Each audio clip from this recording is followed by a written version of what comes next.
Yo, Devy junkies. Welcome to an episode of the Devy Dashboard Scouting Session. I am your host, Brandon Lejeune from the Devy Deep Dive Podcast and the Devy Dashboard. I am joined by my two dashboard partners, Corey P. and Britt Sanders. How you gentlemen doing tonight? Living the dream. Pretty good. Living the dream. Well, man, we got a great session for you tonight. We are going to be looking at DeaMonte Trayanum, and otherwise known as Chip Trayanum. We're going to do a scouting session on him. We're going to talk about his film. We're going to be also looking at his metrics tonight. So, going through his scouting series, we're going to go through, look at his patience and vision. We're going to look at his footwork and lateral ability. We're going to look at his burst and long speed. We're going to look at his strength and contact balance and pass catching. We're going to break down these traits in these categories, and we're going to talk about each one. We're going to first look at the film. Then we're going to look at the metrics and the analytics. That's becoming even more important these days in the Devy community as we look at these players. We're going to look through the lens of him getting to our NFL rosters. That is our goal through these scouting sessions, not for his production in college, for maybe a C2C league, but, how does he, he's coming off his freshman season. We have a lot of film to look at tonight. But we're going to see and look through, like I said, the lens of, is he going to make it to our dynasty rosters? This is why we play this game that we love of Devy. So we're going to get into his film here. But first, we're going to take a look at his measurables from, and his production from last year. So, Corey, why don't you kind of break down what he did last year? Trayanum was actually a pleasant surprise last year, I guess. There was kind of a wonder who's going to be the starter for Arizona State last year, but it ended up being Trayanum, at least for game one.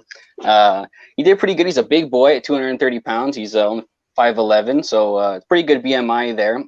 They only had 4 games, so these stats are going to look a little bit low, but he did lead the team in rushing attempts. His 2020 stats were 290 rushing yards. He got 4 touchdowns. 5.9 yards per carry. He only caught the ball once, so he wasn't super involved in that. 5 receiving yards. Good enough for a 17.4% dominator rating. Not quite the 20% breakout threshold that we're looking for, but I'm excited to dive into his film today. Yeah, well, let's get to it, man, because we got a lot of film on this guy. So we are going to first take a look at his vision and patience as we go through the criteria. Okay, we're going to go through these plays. I'm going to let him run, and then we're going to back it up a little bit and talk about it. So here he takes a nice run, nice cut up the middle there. Yeah, and see, what I like what he does here is if you pause right as he gets the handoff, if you back up a little bit, you can kind of see how this play develops here. So if you pause it right here, the play looks like it's designed to go to the right, right? He's supposed to follow 66 out to the right over here. The line on the opposite side is collapsing. He's got no avenue over there, right? So if you go a couple of frames forward here, now stop here, you'll notice 66 is losing his block, right? The guys inside the defenders are falling down. Number 90 something there, he's falling down. I think Chip notices this. He notices a position here that he can cut upfield and get positive yards, because now his end is closing, so he puts his foot in the ground, hits the hole, and I like to see that. I find when we were talking about Goodson, I think a while back there, we were talking about his processing at the line of scrimmage and how it was kind of bad. This is where I think Trayanum excels. I think he reads the line really well, and he's able to find the hole and hit it hard. Nice. I like it.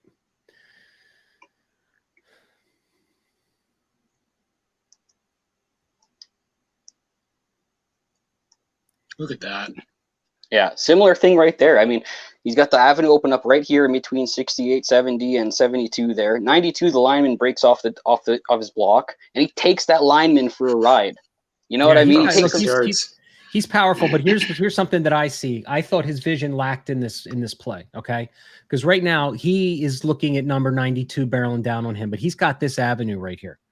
Right? He's got this space right here that I think he could have gone into, but yet I think sometimes watching his film, he's so big and strong and he knows it. He instead of trying to miss the defender, he actually, tries to initiate the contact instead of avoiding it. But I thought that play, he could have made a cut there. I do think that 92 coming off the block was kind of a surprise, because if you back it up even 2 frames there, back it up a little further, when he initially sees this hole, the only guy he sees is number 40 there. Right. You know what I mean? 66 is supposed to be blocking 92. He figures maybe he can squeeze right through there and take 40 head on. You know what I mean? But then 40 backs up, 92 breaks off the block, and that's it. But I mean, that power is part of his arsenal, you know? So I kind of like it. I kind of dig it. You're going to see I thought that this was a really good play. He's like following his blocks around the edge. Follow Yeah, number 74 here. He's following his blocker like he's supposed to be. Yeah, good patience. Good patience. Patience around the edge. Finish it off. Yeah, here, this was the one negative play that I thought. If you pause here, you'll notice that the avenue looks like it could be to the right, and all he has to do is take on number 9 there, who looks like a skinny DB, right? If he just hops, if he takes it to the right, takes that guy on, I would have liked to see that better than just slamming right into the line right here. Yeah, and there's another play. There's another back angle here on this next shot, right? And you're going to see he kind of just falls into, number 29 here. He's got to beat this guy here. And he kind of just gets, like, I don't understand it. He falls into the back of his players. Didn't really show any kind of, ability to. He's a little lumbering sometimes. Yeah, definitely. This was a really nice burst, I thought, up here. This was one of his better plays on film that we have. I like that. He's foot in his ground right here, and then he just goes, accelerates up, hits the hole. I love his line of scrimmage processing. I really think that he does a good job at the line of scrimmage. Just a second level sometimes that he has a little bit of questions. He's just kind of barreling into dudes, right? That was nice. Yeah. Turn a negative 4-yard gain into a positive 2. Yeah. Because that play was designed to go to the right there, right? And he sees that guy break off, cuts inside, and just gets what he can. So, but I just question his lateral ability a little bit. Like, that was a good cut, but like right here, he's got this area here, right? So like going back to his vision, and he kind of that guy has him by around the waist, I guess, but I think he could have maybe, if you saw the whole, like, now cut to the right, he's looking down right now through here, and I think maybe this guy got him a little faster than he thought he was going to. But overall, I mean, it was a good cut at the line of scrimmage. He's falling forward in a lot of these plays too. Oh yeah, it was without a doubt he's got the strength and the move the pile ability. Yeah, he just got stood up on that one. He did on that one, yeah. See, I didn't mind that one. That was kind of he didn't have the speed to the outside, so I guess that's kind of a negative. He kind of backs up a little bit, but you notice he accepts that he's not going to make it right away, and he goes, "That's it. I better cut inside and get what I can." So he tried his best to turn it into a positive, but it shows some of the lateral and maybe some of the speed to the outside that he doesn't have, right? Yeah, and I think this play especially, he was looking to get this third down here, the first down marker too. So he did do a good job of dipping his hips on that stiff arm to get past that tackler. Yeah, I like this play. I mean, it showed a little burst once he found the hole. Yeah, boom. I wouldn't want to tackle him. No. Mm-hmm. No thanks. This was another play where I thought he could have maybe cut back inside a little bit more. Yeah. Again, he's following this blocker. He didn't see this guy coming. I thought maybe there was a way he could have slithered through here a little bit. Yeah. When you look at it again. He's a little late to the cut there. But he still, he moves the pile for 3 or 4 yards. That's what I mean. It's like even when he doesn't process it super well, he still manages to pick up like 5 yards. It's like.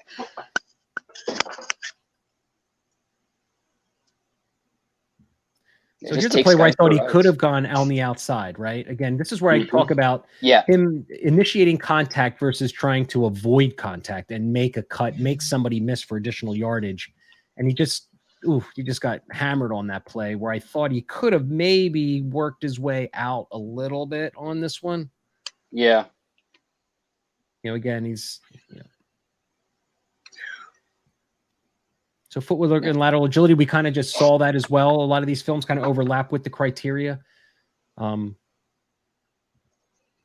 I do think he's clearly limited a bit in this area. Sometimes I think that he knows that he is, and he just kind of gets what he can when he can, right? So I think he's smart in that sense.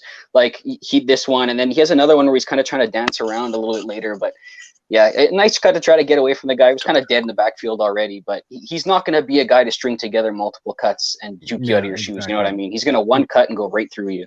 That's right. That was a good cut. Yeah, even there that was a good cut. Boom. Baits that guy outside, cuts inside of him. Yeah, picks up a few extra. Arizona State's doing a really nice job getting the push off the line too. Look at that. He's almost got 2-3 yards. Yeah, untouched from the original line of scrimmage. Yeah, definitely. This was the other one. Yeah, he tries to get through here. He sees it, I think, but he just doesn't have the footwork to do it, right? Or the lateral ability. He sees the avenue back through the inside there, but he just can't get it. Yeah, it takes a lot of steps here. Yeah. You know, and He doesn't have the dead leg lateral equation. I don't know. I mean, just his size, it might be kind of hard to do that, being 5'11", Yeah. 230, right? I mean, it might not be in his toolbox. Maybe not yet. Yeah, maybe not yet, right? I mean, again, we have to remember, guys, they're only freshmen. That was a nice cut right there. This was one of my favorite runs of the season on it. And honestly, it's just the one cut, but he does it. It's perfect timing. Jukes him right of his shoes. I think that's a DB too, and he just breaks it to the outside. Nice burst. Yeah.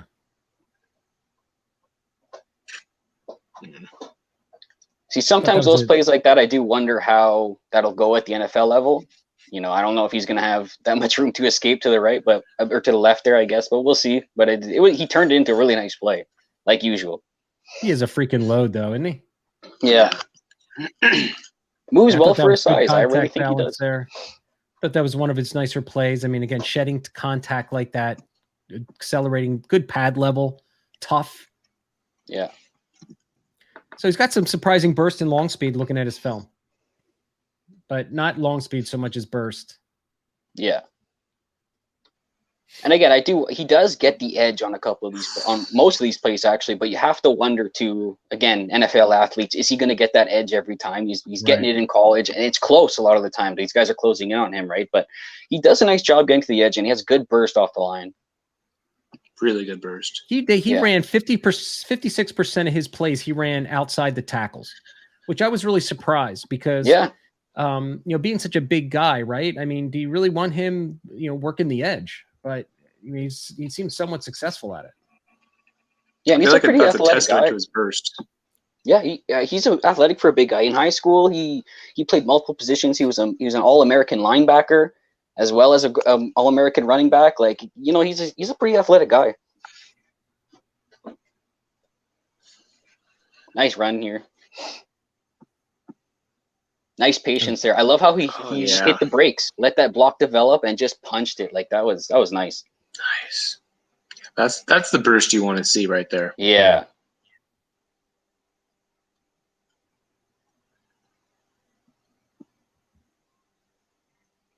Yeah, that one not so much. Yeah, there's the exact example of him not being able to get it, right? Exactly what you're talking about. That's what I'm saying. The 56% of his plays were running around outside the tackles, which I was like really surprised. Yeah. I mean, man, just carries dudes. You can't take this guy down with one guy. No, I think he is definitely got the. Look at it, got 3 or 4 extra yards on that play alone. Yeah, again, trying to get to he does get it there, but it's close. It's close again, right? So, I mean, I think we've seen throughout this film his strength and contact balance is pretty good. I mean, his contact balance is good. I wouldn't call it elite. I mean, but just like he's a man amongst, boys out there. I mean, he's really a big guy. His strength is his bread and butter, right? I mean, he knows that's his best strength right now at this level of where he's at. He knows that's his best strength, and he's carrying dudes. He's picking up almost 5, 6, 7 extra yards at the ends of these runs, and carrying linemen, carrying linebackers. I mean, he only had 3.16 yards after contact, which is really not a lot. That's kind of a surprising number when you think about it. It is a surprising number. This actually was, I thought, Oregon State played him really well around the line of scrimmage, especially. It was what I thought was his worst game out of the 4. Mm-hmm. Played like maybe the speed that they have in the secondary is able to catch him on the edges, but. All right, Corey, you said it. He had 1 catch for 5 yards. I had to put it on here. So here we go. This is it. Yep. You didn't put the other one, though? You didn't put the one that got called back? Oh, here it is. That was not considered a pass. That was considered a run. But I thought it was called back. Yeah. No. So, but. Yeah. No, he caught the one ball, and on top of it, it was a body catch too. I mean, it's not going to be his strength, right. Unfortunately. Yeah. So, well, listen, I mean, looking at his film for me, and we kind of talked before the game or before the show that, when I first watched Trayanum, I can't say that I was a huge fan, but after putting these clips together and really looking at the film broken down into these criteria, it has made me somewhat more of a believer. So this is exactly why we're producing these shows. So you can get an in-depth look at the scouting and again, go back. You can listen to our opinions and hear about what we have to say. But again, giving you the ability to really go back, and you can do the same thing, go back, rewind, and really take a hard look at that. So from a film standpoint, that's what, our thoughts are, right? So, but now we got a lot of metrics. So Britt's going to kind of go over the metrics for Trayanum. What are the metrics? Are they kind of, in coordinate with the film we're watching, Britt? Yeah. So, I think what Corey mentioned about it only being a 4-game sample size, it's so hard to kind of derive any sort of analytical meaning out of just 4 games. If you look at the box score alone, he had 2 good games and 2 games that are kind of like, from the numbers, not a great way. Corey mentioned his BMI. He's coming in right now with a 32.1 BMI, which, if you want to put that to perspective, Jonathan Taylor came into the NFL Combine with a 32.6 BMI. Ironically, he's actually kind of close to the upper threshold of BMI, where you kind of start to get a little concerned about, is he coming in a little too heavy? So being a freshman coming in with that BMI, I'm a little hesitant, and I want to dive into that a little more. So he ran a 4.63, the opening file in July 1st, 2019. He came in and weighed 218 pounds on March 31st. So between March 31st in 2019 and when he weighed in at LSU, he had gained an extra 12 pounds. Speaking of body gain, that's not something that means that he's actively taking care of his nutritional plan and value. So he's packing on pounds, which makes me think that I'm a little nervous about his ability to develop his agility, his lateral footwork, and his agility moving forward, which is going to heavily kind of impact his NFL his NFL production and ceiling, right? From a rushing standard, or a rushing market share, 27.43% is as expected. It's nothing too spectacular. I think what we saw there was it looked good. Again, as a freshman with 4 games, it's really nothing to really nitpick about that. And as Corey mentioned, he's got a 0.6% receiving market share. So he's going to be the thunder to someone's lightning, right? He's not going to be a 3-down back. It's just not what it's going to be. His weighted dominator was 16.6%. Again, I'm not going to read too much into that right now. It is going to grow, because I think he's going to have that backfield to himself pretty much other than Rachaad White. So I think he's going to see bulk of the carries, probably a Tyler Goodson type jump from 40% to maybe the 65% carry rate. He had a 36.6 breakaway run, and I was a little surprised about this, especially after watching some of those big runs, right? So just about 1 in 3 runs he had went 15 or more yards, and with his burst, you kind of expect that to be more. And his run blocking grades, I think he was averaging like 67 or 76 of seasonal run blocking grade. He had a seasonal average of an 88.5 run blocking grade in 2020. So he was getting a really good push, and I would have liked to see him have a little bit better breakaway speed. That's not the type of player that he is. I've got him down as a projected 4.63 40, just because unless he's able to hit that the collegiate weight room and trim that weight down and kind of condense it into more lean muscle, then I'm worried about his top tier ability to be an athletic freak, which is what I'm looking for from a metric standpoint to be successful in NFL. He did meet the weight adjusted speed score with 100.1, just barely. So from a standpoint, I was a little hesitant, but I think I like what I'm seeing as a freshman coming from a team and a system with only produced 4 games. I know it's a consistent repeating 4 games, but his 2021 season I'm going to be really hyped or keyed into, because I think he could be a late riser in the 2023 class if he's able to build off of this and is able to kind of create more agility and elusiveness other than just lowering his head and bowling over some people. Dude, you're killing it with the stats. That's phenomenal. That's good stuff, man. Great stuff. You got any last parting words, Corey?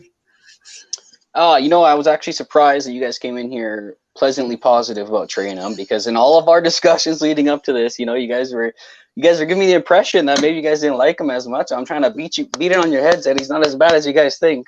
But I'm glad we came away with a similar conclusion, I guess. He's not a perfect prospect. He needs work. You know what I mean? I do have him ranked a lot higher than probably you do, I think, Brandon. A part of our rank at the 55 is me all the way up at 33, I think, with him. So I really do like him. I like how he gained the starting job as a freshman. And again, like Britt was saying, a 4-game sample size is hard. They're still figuring out themselves a lot of the way, like which backs are going to do which backs, and a lot of them were blowouts. I mean, I think one of the games was 70 to something. I mean, are you going to take away that he didn't get a lot of rushes in that game and they let the backups get some rushes? And it's like, so it's hard to kind of figure out what's exactly going to happen. But I really did like the way 2020 was, and I do think that he has NFL potential as thunder to someone's lightning. It's awesome stuff, guys. Awesome stuff. So there you guys have it, man. DeaMonte Trayanum. I think we're all excited to see this upcoming fall if he can build on his freshman season. So thanks for joining us, man. We got lots of films coming up. This is just the start of what you guys are going to be seeing on the Devy dashboard and on the YouTube channel. So have a great night, everyone. Thanks, guys. Awesome stuff, man. Peace. Thank you. Take it easy.